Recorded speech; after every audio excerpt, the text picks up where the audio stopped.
hi guys good morning নমস্কাৰ মই ইলা বৰা হয় আপোনালোকৰ ওচৰত অন্য এটা নতুন ভিডিঅ' লৈ আহিলোঁ আজি ৰাতিপুৱাই যে এতিয়া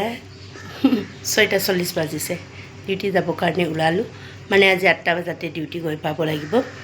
কালিয়ে অলৰেডি কৈছে আমাক গোটেইকেইটাকে এতিয়া চাহ বনাই লৈছোঁ মই গ্ৰীণ টি এক কাপ এয়া গ্ৰীণ টি আপোনালোকক দেখালোঁ মই অকল জাষ্ট গ্ৰীণ টি খাওঁ ৰাতিপুৱাই এতিয়া গ্ৰীণ টি এক কাপ খাই ওলাই আছোঁ মানে কালি কৈছে 8টা বজাত আহি পাবই লাগিব ডিউটিত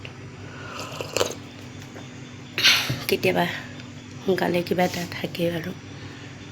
ডিউটিত জেগাত গোটেইকেইটাকে কালি কৈ দিছে যে 8টা বজাত আপোনালোকে আহিয়ে পাব কালি চবকে জনাই দিছে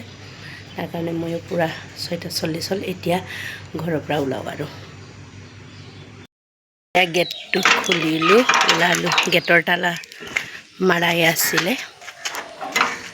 গৰমৰ দিনত ৰাতিপুৱাই চবে সোনকালে নুঠে 7টা বাজিব এতিয়া 5 মিনিট বাকী আছে এতিয়া মই ডিউটিত ওলাই গ'লোঁ মানে আজি 8টা বজাত যাই পাবই লাগিব কেতিয়াবা আপোনালোকৰো হয়নে ডিউটিৰ জেগাত এনেকুৱা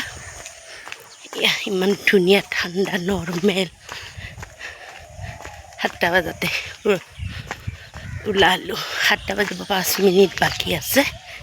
8টা বজাত যাই পাবই লাগিব আৰু এতিয়া ৰিক্সাখনত বহিম অকণমান ৰখিব লাগিব 5জনী নোহোৱাত লাগিতো নেনিয়ে আপোনালোকৰ যদি মোৰ ভিডিঅ'টো ভাল লাগে